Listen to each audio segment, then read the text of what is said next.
এই মিথ্যা দর্শনের মামলা দিয়া আমাদের আল্লাহ পাকে 14টা বছর জেলখানায় মেরেছে, অসংখ্য আলেম ওলামাকে মেরেছে। আল্লামা মামুনুল হককে মিথ্যা ধর্ষণের মামলা দিয়া আল্লামা মামলাকে 2-3টা বছর জেলখানায় রেখেছে। মিথ্যা সাক্ষী আগেও ছিল, এই মিথ্যা সাক্ষী আর এই ধর্ষণের মিথ্যা ধর্ষণের মামলা, এটা হচ্ছে শয়তানের শিক্ষা। কার শিক্ষা? শয়তান শিক্ষা দিয়েছে। আজকের আয়াতের প্রথম শিক্ষা, প্রথম নম্বর আয়াতে কারিমা আমি তেলাওয়াত করেছিলাম সূরাত আত-তালাকের 3 নম্বর আয়াতের অংশ বিশেষ।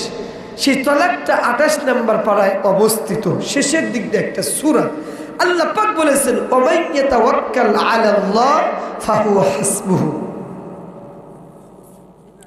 এই পৃথিবীতে যারা আছে, এখানে আমরা যারা বসে আছি, আমার ডান পাশে বাম পাশে, আপনারা যে সামনে বসে আছেন, কেউ কি বুকে হাত দিয়ে বলতে পারবেন যে এই পৃথিবীতে বসবাস করা অবস্থায় আমার কোনো পেরেশানি নাই, কোনো বিপদ আপদ নাই, বালা মুসিবত নাই, আমি খুব ভালো আছি, 100-র মধ্যে 100? এটাকে কেউ বলতে পারবেন? কথা বলেন। কেউ বলার সুযোগ নেই। কেউ না কেউ কোনো বিপদে আপদে পেরেশানি বালা মুসিবতে আমরা কেউ আছি। কেউ ছেলে নিয়ে সমস্যা, কারো স্ত্রী নিয়ে সমস্যা, কারো জমি জমা নিয়ে সমস্যা, কারো মামলা মোকদ্দমার সমস্যা, কারো এই যে রাজনীতি, সামনে রাজনীতি আসতেছে, ইত্যাদি ইত্যাদি, কেউ না কেউ কোনো সমস্যায় আমরা আছি। আল্লাহ পাক প্রথম আয়াত তাদেরকে উল্লেখ করে উদ্দেশ্য করেই বলেছেন, তোমরা যারা এই বিপদে একটু হলেও বিপদে আসো, পেরেশানির মধ্যে আসো, বালা মুসিবতের মধ্যে আসো, কেবলমাত্র শুধুমাত্র একমাত্র এই বিপদ থেকে উদ্ধার হওয়ার জন্য, উদ্ধার পাওয়ার জন্য আমি আল্লাহর কাছে যদি তুমি ভরসা করতে পারো, আমি আল্লাহর কাছে যদি তুমি এই বিপদ থেকে উদ্ধার হওয়ার জন্য চাইতে পারো, ফাহুয়া হাসবুহু, পৃথিবীর আর কারোর দরকার নাই, ওই বিপদ থেকে উদ্ধার করার জন্য আমি আল্লাহ তাআলা নিজেই যথেষ্ট হয়ে গেলাম। সুবহানাল্লাহ। কিন্তু শর্ত হচ্ছে একটা, শর্ত একটা কি? ওই দাউটা আল্লাহ, আল্লাহ ছাড়া পৃথিবীর কারোর কাছে মাথা নত করা যাবে না, আল্লাহ ছাড়া পৃথিবীর কারোর কাছে চাওয়া যাবে না, সাহায্য চাওয়া যাবে না। যত বড় খাজা বাবা, দয়াল বাবা, কেবলা বাবা, তালা বাবা, সালা বাবা, যত বড় নেতা খেতা থাকুক না কেন, আল্লাহ ছাড়া মুমিন বান্দারা কারোর কাছে মাথা নত করতে পারে না, পারে না, পারে না। আল্লাহ পাক শর্ত দিলেন, আল্লাহ পাক বললেন তোমার বিপদ থেকে আমি উদ্ধার করবই, আমি যথেষ্ট, কিন্তু শর্ত একটাই, আমি আল্লাহ কাছে বাদ দিয়া পৃথিবীর অন্য কারোর কাছে ভরসা করা চাওয়া যাবে। আল্লাহর কাছে চাইলে আল্লাহ দেয় কি দেয় না? যেমন আল্লাহ সাহায্য করেছিলেন সাইয়েদনা ইব্রাহিম আলাইহিস সালামকে। ইব্রাহিম আলাইহিস সালামকে যখন অগ্নিকুণ্ডতে নমরুদ ফেললো, জিবরাইল আলাইহিস সালামের শক্তি আছে না নাই? আয়েশা বলে, পয়গম্বর আমাকে অনুমতি দিন, আমি আগুনটাকে নিভাইয়ে দিই। জিবরাইলের শক্তি আছে বলেই তো সাহসটা পেয়েছে, অনুমতি চেয়েছে। কথা বলেন ঠিক না বা ঠিক? আল্লাহ রাসূল ইব্রাহিম আলাইহিস সালাম বললেন, জিবরাইল তোমাকে সৃষ্টি করেছেন কে? আল্লাহ। আমাকে সৃষ্টি করেছেন কে? আল্লাহ। আমাকে শুধু সৃষ্টি করেন নাই, পয়গম্বর আমাকে আল্লাহ পাক বানিয়েছেন। তোমাকে যে আল্লাহ শক্তি দিয়েছে আগুন নিভানোর, সে আল্লাহ শক্তি কি নাই? সে আল্লাহ কি? আমি আল্লাহ পাকের কাছে তাওয়াক্কুল করি, ভরসা করি।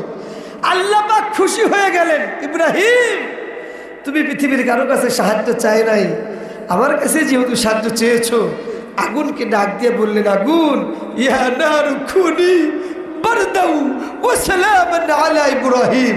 আমার ইব্রাহিম অন্য পৃথিবীর কারো কাছে সাহায্য চাই নাই, আমি আল্লাহর পাকের কাছে সাহায্য চেয়েছে, অতএব আগুন তুমি শান্তিদায়ক হয়ে যাও। সঙ্গে সঙ্গে আগুন জান্নাতের সুগ্রামে, জান্নাতের শান্তিময় আগুন হয়ে গেলেন।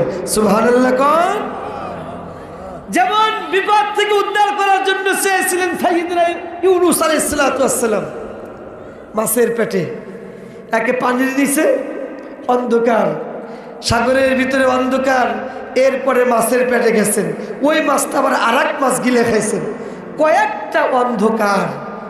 পৃথিবীর কারো কাছে সাহায্য চাইলেন না, চাইলেন কার কাছে? লা ইলাহা ইল্লা আনতা সুবহানাকা ইন্নী কুনতু মিনাজ জালিমিন। আল্লাহ, তুমি ছাড়া এই বিপদ থেকে উদ্ধার করার জন্য আর কেউ নাই। আমি অপরাধী, আমি জুলুম, আমি অত্যাচার করেছি আমার নফসের উপরে, আমি পাপ করেছি। আল্লাহ, তুমি আমাকে উদ্ধার করো, মাফ করে দাও। পৃথিবীর কারোর কাছে না আছে, যখন আল্লাহ পাকের কাছে চাইলেন, আল্লাহ পাক বললেন ফাস্তাজাবনা লাহু ওয়া নাজ্জাইনাহু মিনাল গাম্মি ওয়া কাযালিকা নুনজিল মুমিনিন। হে ইউনূস, আমার কাছেই কেবল তুমি সাহায্য চেয়েছো, যাও, আমি তোমাকে মুক্ত করে দিলাম। সুবহানাল্লাহ।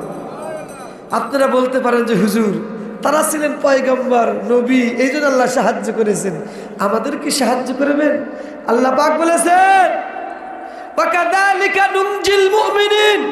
পৃথিবীর তোমরা মানুষ শুনে নাও, আমার নবী যেরকম আমার কাছে সাহায্য চেয়েছে, পৃথিবীর মুমিন বান্দারা যে প্রান্তে থেকেই হোক না কেন, আমি আল্লাহ পাকের কাছে যদি কেবলমাত্র শুধুমাত্র সাহায্য চাই, আমি নবীদের মতো মুমিনদেরকেও এইভাবে আমি আল্লাহ পাক মুক্ত করে দিব। সুবহানাল্লাহ।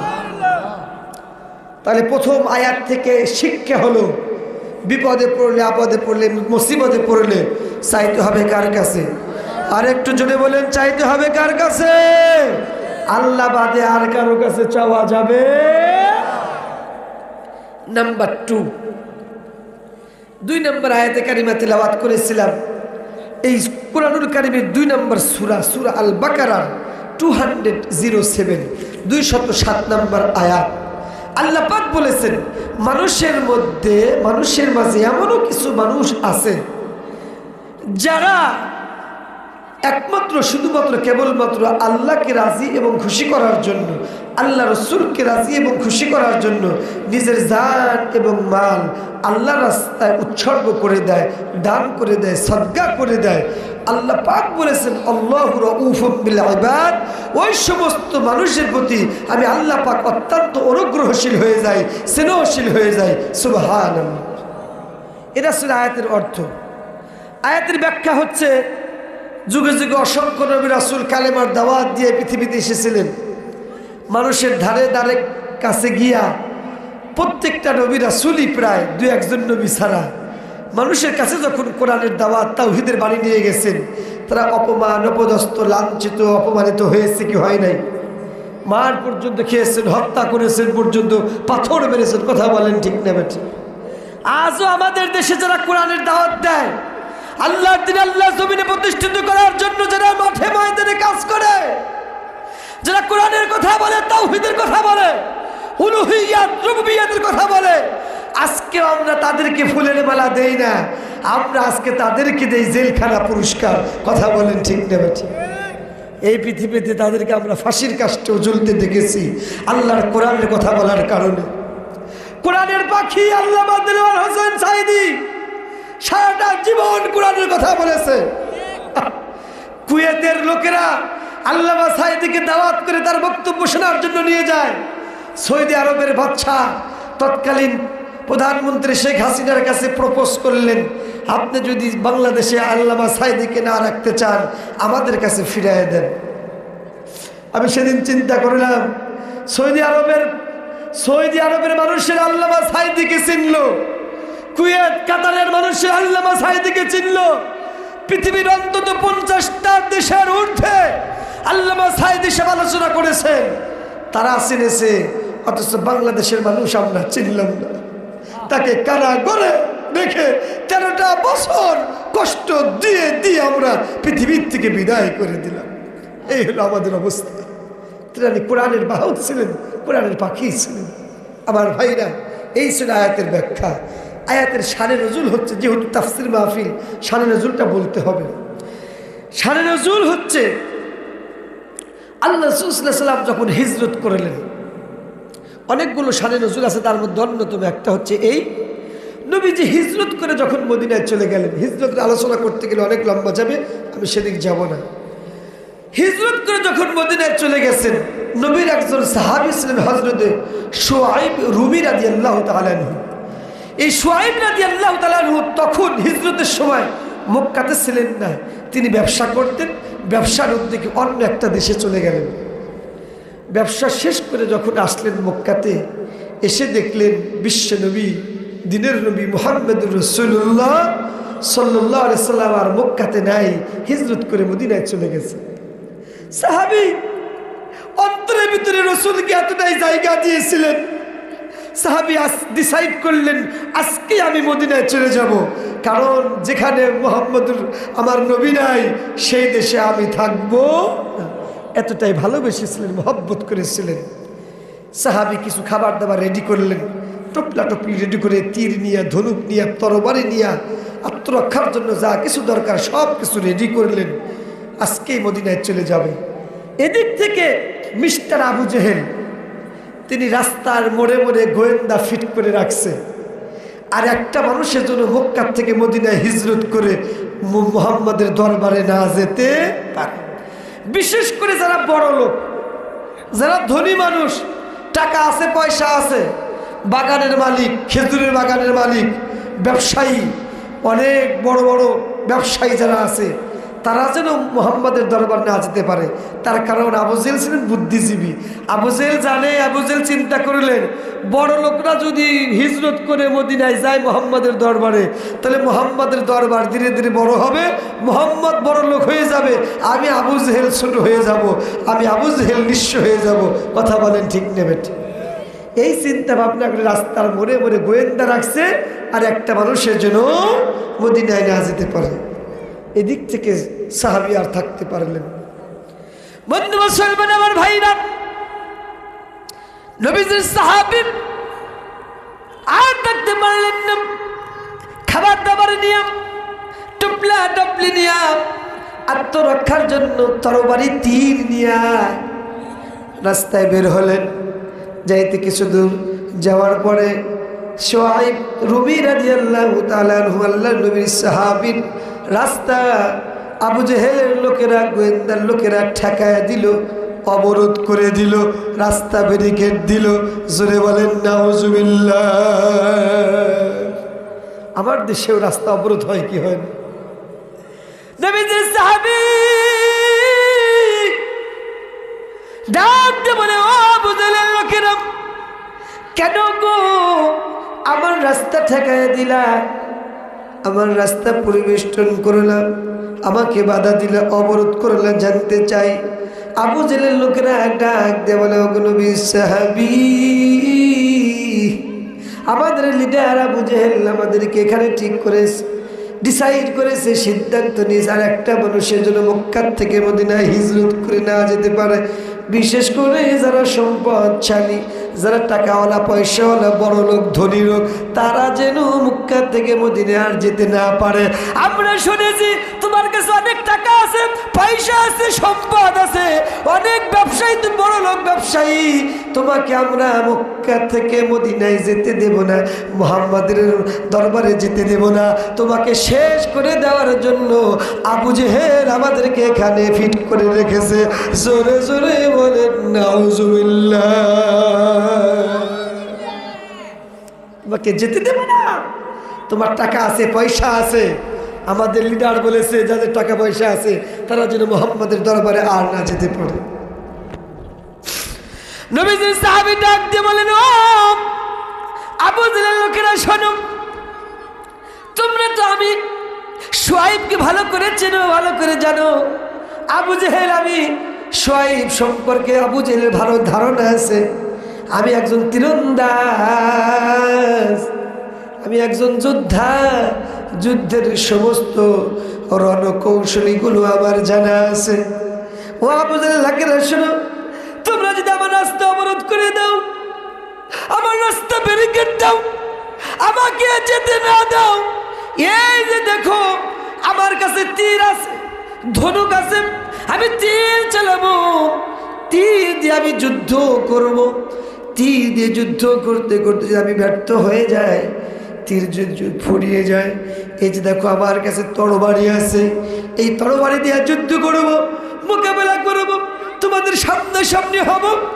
এরপরে যদি আমি ব্যর্থ হয়ে যাই, এইবার শুনে নাও, আমার কাছে যত টাকা আছে, যত পয়সা আছে, যত সম্পদ আছে, আমার বাড়ি গাড়ি, আমার বাগান, ব্যবসায়ী যা কিছু আছে, সব আবু জেহেলের নামে আমি দিয়ে দিব, বিনিময় আল্লাহ নবীর কাছে যাওয়ার জন্য আমার রাস্তাটা খুলে দাও।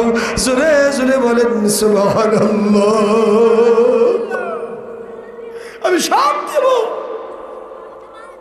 যে টাকার জন্য আবু জেহেল আমাকে মদিনায় আমার নবীজির দরবারে যেতে দেবে না, যে সম্পদের জন্য, পয়সার জন্য আবু জেহেল আমার নবীর দরবারে আমাকে যেতে দেবে না, তবে শুনে না, আমার কাছে যত টাকা আছে, পয়সা আছে, সম্পদ আছে, সব টাকা পয়সা সম্পদ আমি আবু জেহেলের নামে অক্ষ করে দিলাম, দিয়ে দিলাম, বিনিময়ে আমাকে আমার নবীজির দরবারে যাওয়ার জন্য আমার রাস্তাটা খুলে দাও।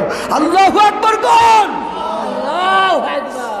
টাকার মায়া করলেন, সম্পদের মায়া করলেন, বিবি বাল বাচ্চার মায়া করেছেন, একটাই মায়া, আল্লাহ নবীজির মহব্বত ছাড়তে পারে? কি ভালোবেসেছিলেন, অন্তরে কেমন করে জায়গা দিয়েছিলেন নবীজির উপর। সব কিছু দিয়ে দিলাম, বিনিময় শুধু আমার নবীজির কাছে আমাকে যেতে দাও। আল্লাহু আকবার। মাঝে মাঝে চিন্তা করি সাহাবায়ে কেরামের চরিত্র এত রিফ্রেশ হলো কেন, এত ক্লিন হলো কেন, পরিষ্কার পরিচ্ছন্ন হলো কেন। চিন্তা করে দেখলাম কেবলমাত্র শুধুমাত্র আল্লাহ রসুলের সংস্পর্শে আসার কারণে, আল্লাহর কোরআনের কাছে থাকার কারণেই তাদের চরিত্র এত ক্লিন, পরিষ্কার, রিফ্রেশ হয়েছে, অন্তরটা এতটা পবিত্র হয়েছে। কথা বলেন ঠিক নেবে? অতএব ভালো মানুষ হওয়ার জন্য, তাকওয়াবান মানুষ হওয়ার জন্য, আল্লাহ নবীর খাঁটি উম্মত হওয়ার জন্য, আল্লাহর জান্নাতে যাওয়ার জন্য আল্লাহর কোরআনের কাছে আসা ছাড়া বিকল্প কোন রাস্তা। খারাপ লাগতেছে? 40 মিনিট দেওয়া যাবে ইনশাআল্লাহ। এটা হলো শানে নজুল। আলোচনাটা মনে রাখবেন, সাহাবী সব টাকা পয়সা দিয়ে দিলেন, দেওয়ার পরে রাস্তাটা খুলে দেওয়া হলো। এরপরে রসুলের দরবারে গেলেন, রসুল তাকে কি বললেন এই কথাটা আমি আসতেছি সামনে, মনে রাখবেন, কথাটা মনে করে দিবেন ইনশাআল্লাহ। এখানে রেখে দিলাম। 2 নম্বর কথা হলো, ওই যে আগে যে বলেছিলাম একটা আয়াত, যে আল্লাহর উপরে যদি কেউ ভরসা করে আল্লাহ পাক তাকে সাহায্য করার জন্য আল্লাহ নিজেই যথেষ্ট হয়ে যায়। তার একটা ছোট্ট একটা উদাহরণ দিয়ে আমার মূল আলোচনার দিকে যাব। একটা ঘটনা, একটা দৃষ্টান্ত, উদাহরণ। ঘটনা হচ্ছে এই, বনী ইসরাইলের ভিতরে একটা পরিবার ছিল, এমন পরহেজগার পরিবার, বাবা নাই, মাও নাই, ভাই বেরাদার বোন নাই, একটা মাত্র ভাই, 2টা ভাই, 2টা ভাই, একটা পরিবার, খুব আল্লাহওয়ালা পরহেজগার পরিবার। বড় ভাই বিবাহ করেছে 3 বছর, 3 বছর বিবাহ করেছে। 3 বছরের ভিতরে তার আপন ছোট ভাই বড় ভাইয়ের বউকে অর্থাৎ ভাবিকে একবারের জন্য দেখে নাই। সুবহানাল্লাহ করে। এতটাই পরহেজগার আল্লাহওয়ালা পরিবার। আচ্ছা বলুন তো, আমার দেশে এরকম পরিবার কি পাওয়া যাবে? 3 বছর ধরে বড় ভাই বিবাহ করছে, ছোট ভাই একদিনও দেখে নাই, এরকম কি আল্লাহওয়ালা পরিবার পাওয়া যাবে? 2-1 আছে, অনেক হক্কানি ওলামায়ে কেরাম, কোরআনের পর্দা ছাড়া। কথা বলেন ঠিক না বেঠিক? স্বাভাবিকভাবে এরকম কেউ নাই, একবারের জন্য 3 বছরের ভিতরে দেখে নাই। বাংলাদেশের তো এমন অবস্থা সৃষ্টি হয়েছে, বড় ভাইয়ের বউকে যদি একটু ভালো দেখা যায়, ছোট ভাইরা পরকিয়া করে ভাগানোর চেষ্টা করে। কথা বলেন ঠিক না ঠিক? এই আল্লাহওয়ালা পরিবার, বড় ভাই ডিসাইড করেছেন, সিদ্ধান্ত নিয়েছেন হজে যাবে। কোথায় যাবে?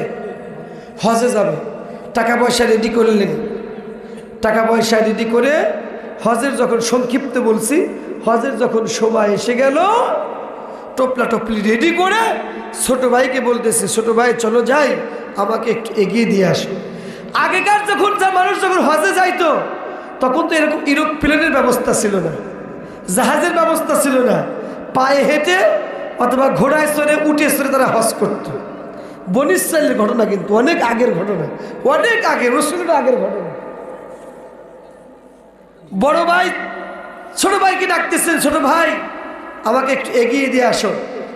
ছোট ভাই বড় ভাইয়ের সাথে টোপলা টপলি নিয়ে হজের উদ্দেশ্যে যাচ্ছেন, এগিয়ে দেওয়ার জন্য।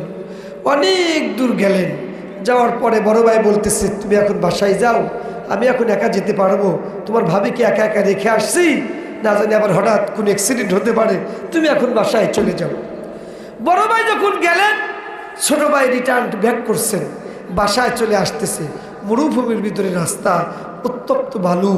আস্তে আস্তে ছোট ভাই হয়রান পরেশান ক্লান্ত হয়ে গেছেন। হঠাৎ করে মরুভূমির ভিতরে দেখলেন একটা গাছ, গাছের নিচে একটু বিশ্রাম করার জন্য ছোট ভাই বসে গেছেন। ইন দি মিন টাইম হঠাৎ করে মিস্টার ইবলিস কি চেনেন? মিস্টার ইবলিস মানে শয়তান, মানব রূপ আকৃতি ধারণ করে ছোট ভাইয়ের সামনে এসে হাজির হয়ে যায়। ডাক দিয়ে বলে, ও যুবক, তোমার ভাই হজে গেছে? বলে, হ্যাঁ আমার ভাই হজে গেছে, এই তো মাত্র এগিয়ে দিয়ে আসলাম, আমি মাত্র এগিয়ে দিয়ে আসলাম, আমার ভাই হজে গেছে। বলে, শোনো, যারা হজে যায় তারা আর কোনোদিন বাড়িতে ফিরে আসে না। কথাটা মনে রাখবেন, কথাটা কিন্তু মনে রাখবেন, পরে আবার কিন্তু এই কথাটা বলবো যে মনে আছে কিনা। যারা হজে যায়, কে বলতেছেন? শয়তান। কে বলছেন? শয়তান বলতেছেন যুবককে। যারা হজে যায় তারা আর কোনোদিন বাড়িতে ফিরে আসে না। অতএব তোমার ভাই যেহেতু হজে গেছে আর কোনোদিনও বাড়িতে আসবে না। তো শুনেছি তোমার ভাই নাকি বিবাহ করেছে একটা সুন্দরী রূপসী রূপবতীকে, তুমি নাকি 3 বছরের ভিতরে একবারও দেখো নাই। বলে, হ্যাঁ, বড় ভাইয়ের স্ত্রীকে দেখা জায়েজ নাই, তাকওয়ার খেলাফ, পরহেজগার খেলাফ, আমরা খুবই পরহেজগার মানুষ, এজন্য দেখা জায়েজ নাই, আমরা দেখি, আমি এ পর্যন্ত দেখি নাই। বলে, শোনো, তোমার বড় ভাই চলে গেছে হজে, আর কোনোদিনও আসবে না, যাও তাড়াতাড়ি করে বাসায় যাও, সুন্দরী রূপসী রূপবতী ভাবিকে 3 বছরে দেখায় একবারে দেখে নাও। জোরে বলেন না নাউজুবিল্লাহ। শয়তান আমাদের শত্রু না বন্ধু? প্রাণ খুলে বলবেন, আওয়াজে বলছি, শয়তান আমাদের শত্রু না বন্ধু? কে বলেছেন? আল্লাহ বলেছেন, ওয়ালা তাত্তাবিউ খুতুওয়াতিশ শাইতান ইন্নাহু লাকুম আদুউম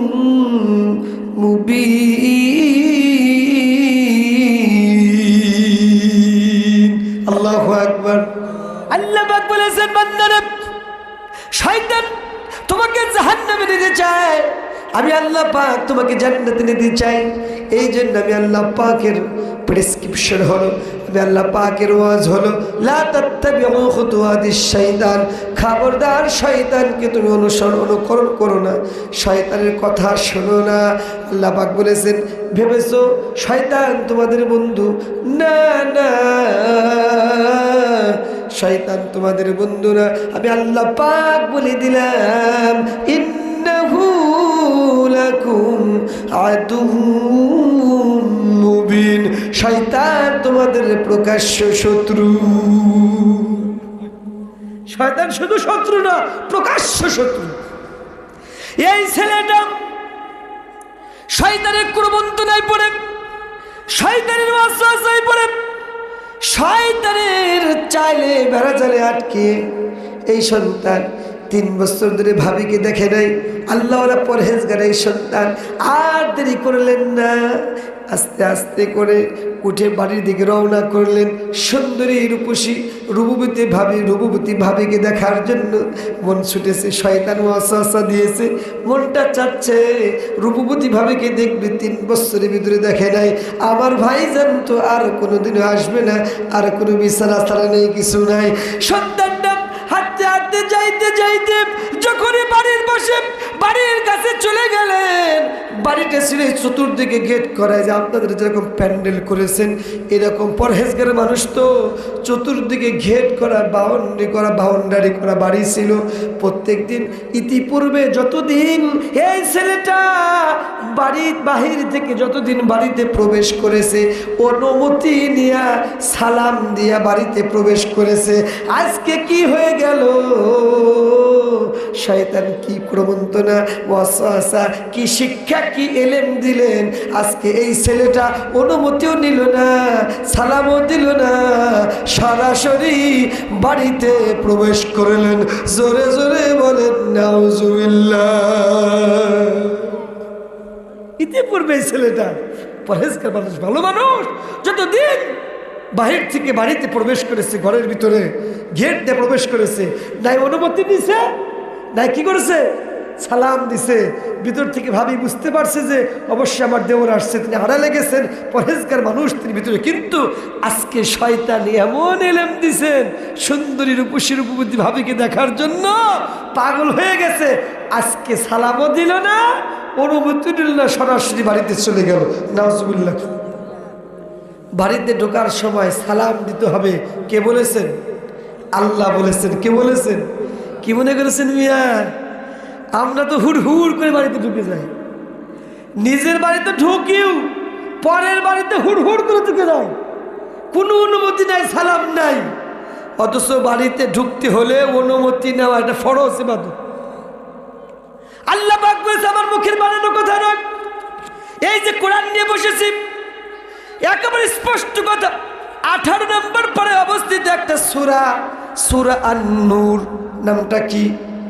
সূরা আন-নূর।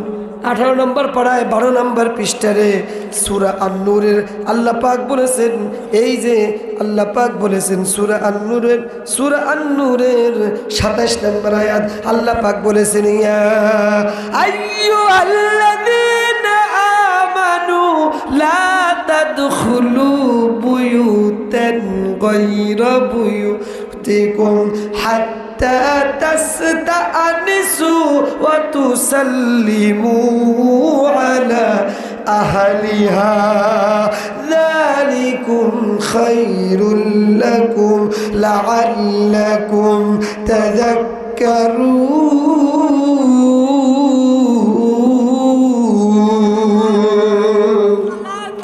কে বলেছেন?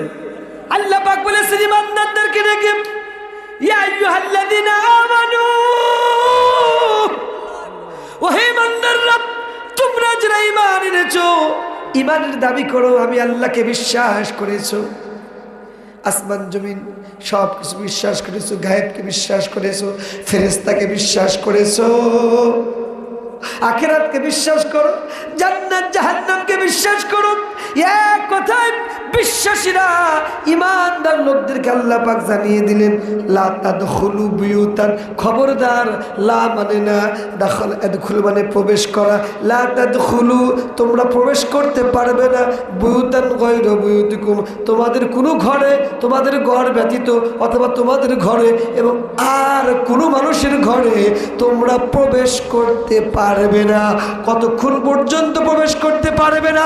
হাত্তা তাস্তানিসু, যতক্ষণ পর্যন্ত তোমরা অনুমতি না নিবে, ভিতরে প্রবেশ করার অনুমতি, তাস্তানিসু তোমাদের নিজেদের পরিচয় না দেবে, নিজেদের পরিচয় হবে, এরপরে অনুমতি নেবে। অনুমতি না নেওয়া পর্যন্ত তোমরা কারোর বাড়ির ভিতরে কারো গেট দিয়ে প্রবেশ করতে পারবে না। ওয়াতুসাল্লিমু আলা আহলিহা, আর যখন বাড়িতে প্রবেশ করবে, বাড়িতে আহাল পরিবার যারা আছে, মানুষজন আছে, ওয়াতুসাল্লিমু তোমরা সবাইকে সালাম দিয়ে দাও। সুবহানাল্লাহ। কোন কে বললেন? তোমরা ততক্ষণ পর্যন্ত বাড়িতে প্রবেশ করতে পারবে না, নিজেদের পরিচয় না দেওয়া পর্যন্ত। তোমাদেরকে যদি প্রবেশ করার অনুমতি না দেয়, তোমাদেরকে বাহিরেই থাকতে হবে। কার অর্ডার? কার অর্ডার? অথচ আমরা কত বড়, আমরা আল্লাহ পাকের অর্ডারটা আমরা কতই যে আমরা ভঙ্গ করি, খাওয়া নাই, বলা নাই, একজনের বাড়িতে হুড় হুড় করে চলে যাই। কথা বলেন ঠিক না? ঠিক। যখন বাড়িতে প্রবেশ করবা তখন সালাম দিয়ে দাও, বাড়ির লোকজনের আবার তুমি সালাম দিয়ে দাও। সালাম কিভাবে শিক্ষা দিবেন, কিভাবে দিতে হবে, এটাও শিক্ষা দিয়েছেন কে? আল্লাহ শিক্ষা দিয়েছেন। আমার মুখের বানানো কথা নয়, এই যে আমি একেবারে স্পষ্ট আপনাদের দেখা দিচ্ছি। আল্লাহ পাকের কোরআন, কোরআনুল কারীমের 5 নম্বর পারার একেবারে 10 নম্বর পৃষ্ঠার আল্লাহ পাক বলেছেন সূরা আন-নিসার 85 নম্বর আয়াত। কয় নম্বর? 85 নম্বর আয়াত আল্লাহ পাক বলেছেন সালাম কেমন করে দিতে হবে, আল্লাহ পাক সেটাও বলেছেন।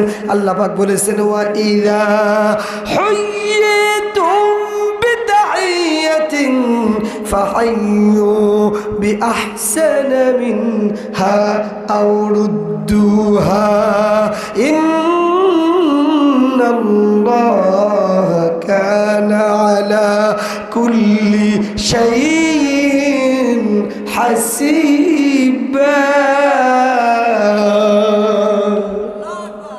আল্লাহ পাক বললেন ওয়াইদা হুইতুম, যখন কেউ তোমাকে দোয়া করে, সালাম শব্দের অর্থ কি? দোয়া করা, শান্তি। সালাম মানে দোয়া করা, কি করা? দোয়া করা না?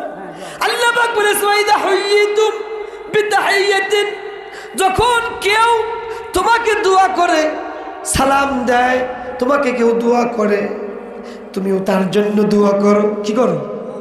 ফাহাইয়ু, তুমি কেমন করে দোয়া করবা? ফাহাইয়ু, তার জন্য দোয়া করো। বিআহসানা, তিনি যেভাবে দোয়া করছেন তার চাইতে একটু ভালো করে দোয়া করো। সুবহানাল্লাহ। আও রুদ্দুহা, তুমি যদি তার চাইতে ভালো করে দোয়া না করতে পারো, তিনি যেভাবে দোয়া করেছেন তুমি তাকে সেইভাবেই দোয়া করো। তার মানে এই আয়াত থেকে হাদিসের ভিতরে যাওয়া যায়। আল্লাহ রাসূল শিক্ষা দিলেন, কেউ যদি তোমাকে আসসালামু আলাইকুম বলে, আল্লাহ পাক বলেছেন বিআহসানা, তুমি তার থেকে একটু উত্তম রূপে দোয়া করো। তার মানে রাসূল শিক্ষা দিলেন, তোমাকে কেউ বলল আসসালামু আলাইকুম, তুমি একটু বাড়তি করে বলো ওয়া আলাইকুমুস সালাম ওয়া রাহমাতুল্লাহ। কেউ যদি বলে আসসালামু আলাইকুম ওয়া রাহমাতুল্লাহ, তুমি বলবা ওয়া আলাইকুমুস সালাম ওয়া রাহমাতুল্লাহি ওয়া বারাকাতুহু। কেউ যদি ওয়া বারাকাতুহু বলে, তুমি আরেকটু লাগা দিবা ওয়া রাহমাতুহু। কেউ যদি ওয়া রাহমাতুহু বলে, তুমি আরেকটু লাগা দিবা ওয়া জান্নাতুহু। জোরে জোরে বলেন সুবহানাল্লাহ। আল্লাহ পাক শিক্ষা দিলেন, তোমাকে যেভাবে দোয়া করেছে তার চেয়ে একটু উত্তম, আর একটু বিআহসানা, একটু ভালো দোয়া করো। তুমি যদি ব্যর্থ হও, না পারো, ওয়াবারাকাতুহু ওয়া রাহমাতুহু ওয়া জান্নাতুহু, এটা যদি না পারো, আল্লাহ পাক বলেছেন আউরুদ্দুহা, তিনি তোমাকে যতটুকু বলেছেন, যেভাবে বলেছেন, তুমি ততটুকু ফেরত দাও। সুবহানাল্লাহ। কার? তার মানে কি? আসসালামু আলাইকুম যদি কেউ বলে, আপনি যদি বাড়তি কথা না বলতে পারেন, আল্লাহ পাক শিক্ষা দিলেন, তুমিও কি করো? ওয়া আলাইকুমুস সালাম, এতটুকু বলো। সুবহানাল্লাহ। কার? রাসূল বলেছেন। এবার হাদিস শুনুন, বাইহাকী শরীফের হাদিস। এতক্ষণ তো কোরআন বললাম, এখন হাদিস শুনুন। আমার রাসূল বলেছেন, ইযা দাখালতুম বুয়ুতান ফাসাল্লিমু আলা আহলিহা। হাদিসের দিকে তাকান, অক্ষরের দিকে। আল্লাহ রাসূল বলেছেন ইযা মানে যখন, ইযা মানে কি? ইযা মানে যখন, দাখালা ইয়াদখুল মানে প্রবেশ করা, দাখালতুম বুয়ুতান, তোমরা যখন তোমাদের ঘরের ভিতরে, বাড়ির ভিতরে প্রবেশ করো, ফাসাল্লিমু আলা আহলিহা, তোমাদের পরিবারে যারা আছে, আহলুন মানে পরিবার, আহলুন মানে কি? পরিবার। আলা আহলিহা, আলা মানে উপরে, আহলুন মানে পরিবার। তোমাদের পরিবারের লোকজনের উপরে তুমি তাদেরকে সালাম দিয়ে দাও। সুবহানাল্লাহ। তাহলে বাড়িতে প্রবেশ করার সাথে সাথে আল্লাহ রাসূল কি শিক্ষা দিলেন? কথা বলেন। এইবার হাদিসের শেষ অংশে আল্লাহ রাসূল বললেন ওয়া ইযা খারাজতুম, ইযা মানে যখন, খরাজা ইয়াখরুজু মানে বের হওয়া, ওয়া ইযা খারাজতুম, আর যখন তুমি বের হবে, বুয়ুতান ঘর থেকে তখন বের হবে, বাড়ির থেকে যখন বের হবে, খুকনি যাবে বাজারে, এরপরে শাহজাদপুর উপজেলায় যাবে, ইনায়তপুর যাবে, বেলকুচ যাবে, ঢাকা যাবে, সিরাজগঞ্জ যাবে। যখনই তুমি বাজারে যাও অথবা মসজিদে যাও অথবা চায়ের দোকানে আসার জন্য, এক কথায় বাড়ির থেকে যখনই বের হবে, ফাআউদিউ আহলাহু বিসসালাম, তখন তোমার শেষ কথা হবে, বাড়ির থেকে বের হওয়ার সময় শেষ অভিবাদন হবে সালাম সালাম সালাম। আমরা কি বাড়ির থেকে বের হওয়ার সময় সালাম দেই? আল্লাহ রাসূল বলেছেন স্বামীরা স্ত্রীকে সালাম দিবে, স্ত্রীরা স্বামীকে সালাম দিবে। এখানে যারা আছেন, কারা কারা স্ত্রীকে সালাম দেন? হাত উঠান। একজনও নাই, এই 2-3 জন। সালাম মানে শান্তি। রাসূল বলছেন কেউ যদি বউকে সালাম দেয়, ওই বউয়ের সাথে স্বামীর সাথে আল্লাহ পাক মিল মহব্বত তৈরি করে দেন। সুবহানাল্লাহ। আল্লাহ রাসূল বলছেন তুমি যদি কাউকে সাথে মহব্বত সৃষ্টি করতে চাও, 2টা কাজ করো। হ্যাঁ,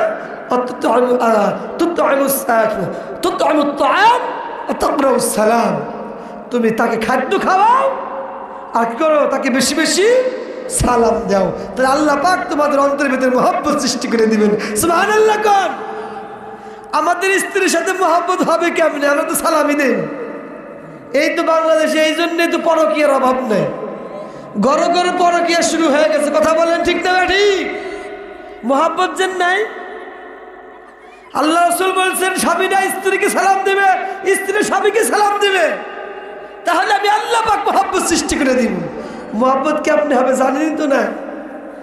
আজকে বাসায় গিয়ে সালাম দিবেন স্ত্রীকে। কারা কারা দিবেন? হাত উঠান তো দেখি। লজ্জা লাগতেছে নাকি? হাত উঠান, হাত উঠান। আল্লাহ পাক তৌফিক দিক, আল্লাহ পাক তৌফিক দিক। দেখবেন আজকে যদি সালাম দেন, দেখেন আজকে সব উল্টা পাল্টা শুনে গেছে। কি মহব্বত যে হবে আজকে। হ্যাঁ, মাহবুবরা আবার খুব খুশি হচ্ছে যে হুজুর আজকে ভালো কথা বলছে। মাহবুবদেরও সালাম দিতে হবে। স্ত্রী যদি স্বামীকে সালাম দেয়, এই স্বামীর প্রতি এতটাই মহব্বত, স্ত্রীর প্রতি মহব্বত হবে, এই স্বামী আর কোনোদিনও অন্য কোনো নারীর দিকে তাকানোর সুযোগ থাকবে। একটা মহব্বত সৃষ্টি হবে, মনের ভিতরে একটা ভালোবাসা সৃষ্টি হবে, অন্তর থেকে একটা ভালোবাসা, মহব্বত, একটা মায়া আল্লাহ পাক সৃষ্টি করে দিবেন। সুবহানাল্লাহ। বেশি বেশি আমরা সালাম দিব কি দিব না? দিব তো ইনশাআল্লাহ, দিব তো ইনশাআল্লাহ, ইনশাআল্লাহ। এখান থেকে শিক্ষা নিন। ঘরে ঢুকতে আল্লাহ পাক বলেছেন কয়েকটা শিক্ষা হলো এখান থেকে। 1 নম্বর শিক্ষা পেলাম, কারো বাড়িতে ঢোকার সময় আল্লাহ বলেছেন অনুমতি নিবা, নিজের পরিচয় আগে দিবা, এরপরে অনুমতি নিবা, এরপরে প্রবেশ করবা, এরপরে সালাম দিবা। কয়েকটা আগে কি অনুমতি নিতে হবে, পরিচয় দিতে হবে, অনুমতি নিতে হবে, সালাম দিতে হবে, প্রবেশ করতে হবে। তোমাদের নিজেদের পরিবারের উপরে যখন প্রবেশ করো সালাম দিতে হবে। আর যখন ঘর থেকে বাড়ির থেকে বের হয়ে আসবা, চায়ের দোকানে আসো, অথবা মসজিদে আসো, অথবা ইউনিয়ন পরিষদে যাও, বাজার করতে যাও, অথবা যে সিরাজগঞ্জে যাও, ঢাকা যাও, যেখানেই যাও, বাড়ির থেকে বের হওয়ার সময় তোমার শেষ কথা হবে কি? সালাম। ফাউদিউ আহলাস সালাম, সালাম সালাম সালাম। এই কাজটা, এই আমলটা আমরা করবো তো ইনশাল্লাহ, করবো তো ইনশাল্লাহ, করবো তো। আমার ভাই আর লম্বা করবো না। ওই যে ছেলেটা অনুমতিও নিল না, সালামও দিল না, স্মরণ আছে? হ্যাঁ, শয়তান কুমন্ত্রণা দিয়েছে, শয়তান ওয়াসওয়াসা দিয়েছে, যাও যাও, তোমার ভাই সুন্দরী রূপসী রূপবতী একটা মাইয়া বিবাহ, টুকটুকটি একটা মাইয়া বিবাহ করেছে, 3 বছর হয়ে গেল, 3 বছরের ভিতরে তুমি একবারও দেখো নাই, যাও যাও, আর দেরি করো না, তাড়াতাড়ি তোমার 3 বছরের দেখা একবারে দেখে নাও, প্রাণটা ভরে নাও, শান্তি করে নাও। নাউজুবিল্লাহ। সুন্দরী রূপসী রূপবতী ভাবিকে দেখার জন্য শয়তানের প্রবঞ্চনা হয়ে পড়ে হন করে এই ছেলেটা বাড়ির পাশে আসলেন। বাড়িতে আর অনুমতি নিলেন না, সালাম দিলেন না, সরাসরি বাড়ির ভিতরে ঢুকে গেলেন। বাড়ির ভিতরে ঢুকে যাওয়ার সঙ্গে সঙ্গে যেই ঘরের ভিতরে ভাবি থাকে, তাকিয়ে দেখে সেই ঘরের দরজাটা খোলা। সেই ঘরের খুশি না বেজার? ওই যুবকটা খুশি না বেজার? আরো খুশি, যে আমার কষ্ট করা লাগবে না, সরাসরি দেখে ফেলবো। সেই ঘরের দরজাটা খোলা। ঘরের ভিতরে প্রবেশ করার সময় অনুমতি দিল না। ছেলেটা সরাসরি ঘরের দরজা দিয়া ঘরের ভিতরে প্রবেশ করলো। এবার ঘরের ভিতরে গিয়া দেখে সুন্দরী রূপসী রূপবতী ভাবি ঘরের মধ্যে নাই, ঘরের ভিতরে নাই। চিন্তা পড়ে গেছে, দেখে গেলাম, অনেক দূরে গিয়ে আসলাম, না জানি কোথায় গেল, কি হলো, এখানে খুঁজে ওখানে খুঁজে পাওয়া যায় না। আর ঘরের ভিতরে চলে গেলেন, মনটা ছটফট করছে, না জানি সুন্দরী ভাবে কি কেমন দেখা যায়। ওই যে শয়তান ওয়াসওয়াসা দিয়েছে, দেখবেন শয়তান যদি কোনো কাজে ওয়াসওয়াসা দেয়, সেই কাজটা না করা পর্যন্ত শান্তি নেই। কথা বলেন, রোনালদো আর মেসির যদি খেলা হয়, ওই টিভি সেটের সামনে না যাওয়া পর্যন্ত শান্তি নেই। কথা বলেন ঠিক না ব্যাঠি? মানে শুধু অস্ত্র দেয়, কিছু পাপ করার পাপ করার জন্য মানে ভালো কাজ করার জন্য এতটা আগ্রহ হয় না, পাপ কাজ করার জন্য যতটা মন ছটফট করে। আপনি নিজে দেখবেন, নিজে পরীক্ষা করে দেখবেন, ওই জায়গায় যেতে পারলেই শান্তি। এই ছেলেটা কথা কি বোঝা যায়? শুনতেছেন? বিরক্ত হচ্ছেন? এই তো 40 মিনিট হয়ে গেছে প্রায়। বন্ধু মুসলমান আমার ভাইয়েরা, এই ছেলেটা ছটফট শুরু করে দিয়েছে। কখন ভাবিকে দেখবো সুন্দর বসে, আর এক ঘরের ভিতরে চলে গেলেন। সে ঘরের ভিতরে গিয়া দেখেন ভাবি নাই। ভাবি কোথায়? এক ঘরে গেলেন, ভাবি নাই কোথায় গেল? খুঁজতে খুঁজতে হয়রান পরেশান ক্লান্ত শ্রান্ত হয়ে গেছেন। খুঁজতে খুঁজতে তাকিয়ে দেখে যেই জায়গায় গোসলের ব্যবস্থা, অজুর ব্যবস্থা, তাকিয়ে দেখে ভাবি অজু করে সের মাসে করছে, মাথা মাসো করতেছে। জোরে জোরে বলেন সুবহানাল্লাহ। ভাবি খুব পরহেজগার মানুষ, ভালো মানুষ। তাকিয়ে দেখে যে জায়গায় অজুর ব্যবস্থা, ভাবি অজু করে মাথা মাসো করতেছে। পিছন দিক থেকে তিনি দেখলেন মাথা মাসো করতেছে। মাথা মাসো করা কি বলেন? এখানে যারা আছেন প্রশ্ন করে, মাথা মাসে করা কি? কিসের ফরজ? অজুর ফরজ। বলেন সবাই কিসের ফরজ? অজুর ফরজ কয়টি? হ্যাঁ, মাশাআল্লাহ। অজুর ফরজ 4টি। এক নম্বরে কি? ইদা কুমতুম ইলাস সালাহ, আল্লাহ পাক বলেছেন কোরআন কারীমে সূরা মায়েদার ভিতরে, ফাগসিলু বুজুহাকুম। এক নম্বর মুখমণ্ডল ধৌত করা। কি করা?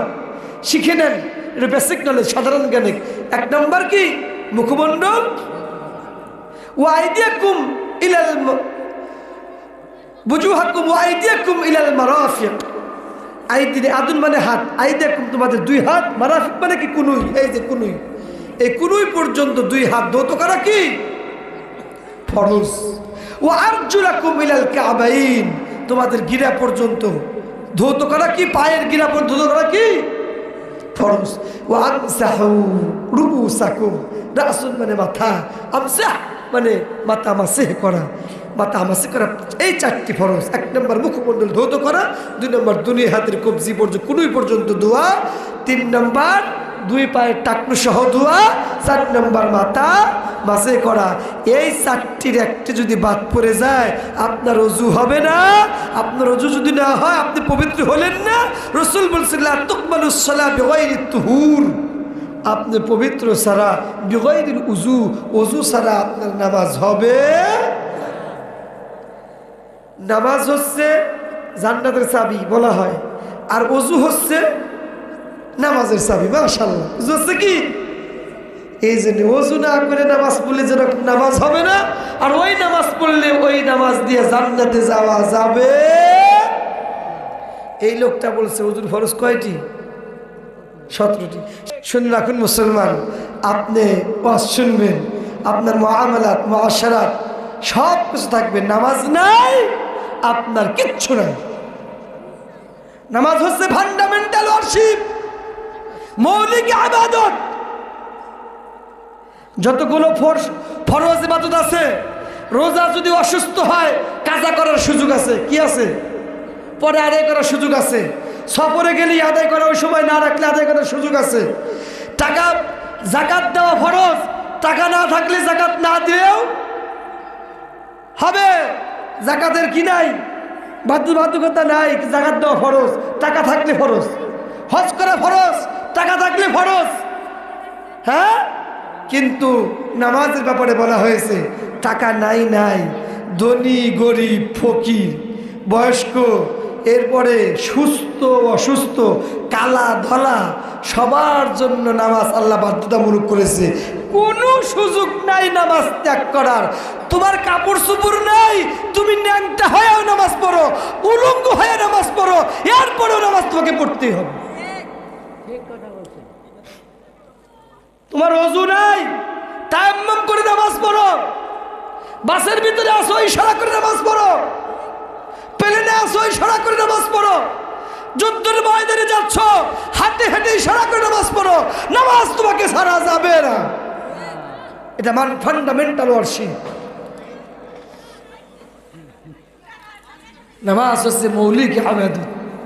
অথচ আমরা কত নামাজ কাজা করি, কত কত কত কাজা করি।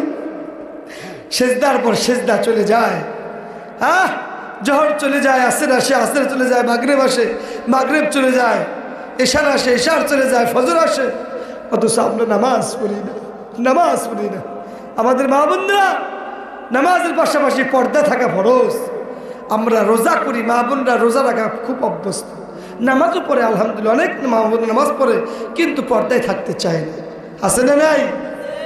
ঘরে বাহিরে, ঘর থেকে বাহিরে বের হলেই পর্দা করা ফরজ। নামাজের মতো রোজার মতো পর্দা ফরজ, মা বোনদের জন্য পর্দা ফরজ। মা বোনরা পর্দা করবেন। আমার ভাইরা, যুবকরা, আপনার নামাজ অন্তত নামাজটা কেউ বাদ দেবেন না ইনশাআল্লাহ। ইন্নাস সালাতা তানহা আনিল ফাহশাই ওয়াল মুনকারি ওয়াল বাগই।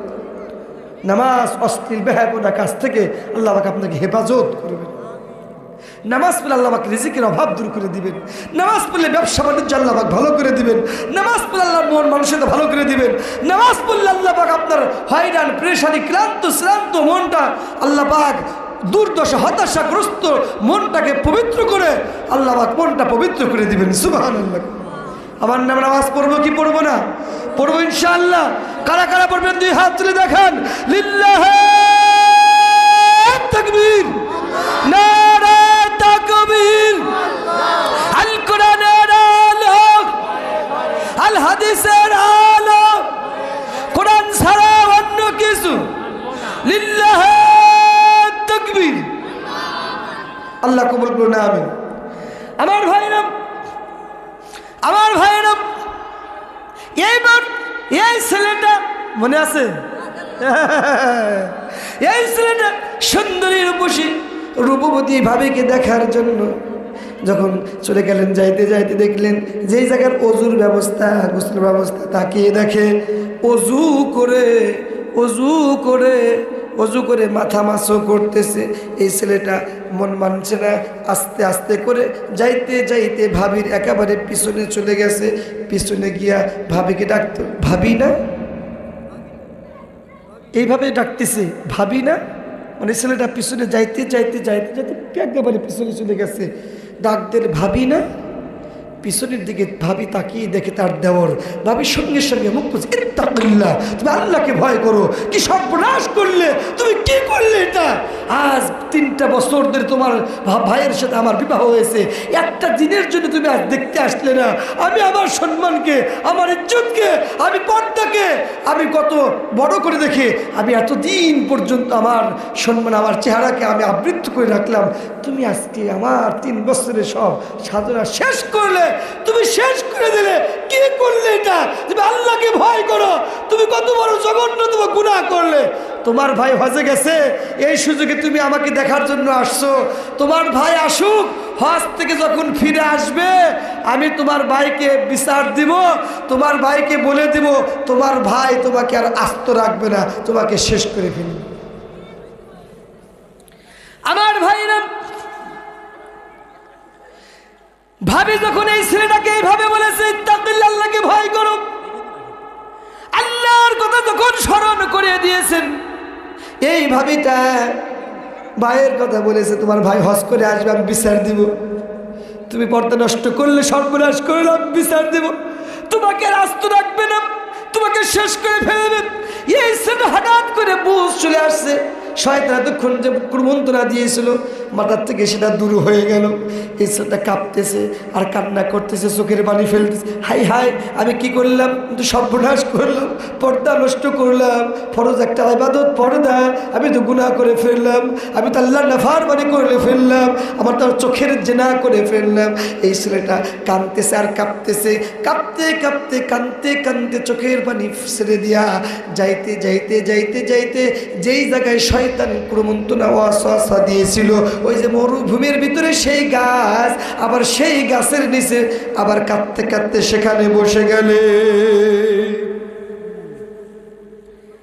বসে বিশ্রাম নিতেন, কাঁদতেছেন। ইন দি মিন টাইম হঠাৎ করে আবার সেই মিস্টার ইবলিস, সেই শয়তান এবার এসে আবার হাজির হয়ে যায় মানব রূপ আকৃতি ধারণ করে।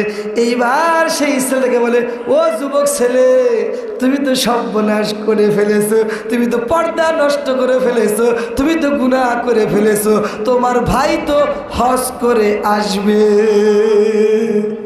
আগে কি বলেছিল?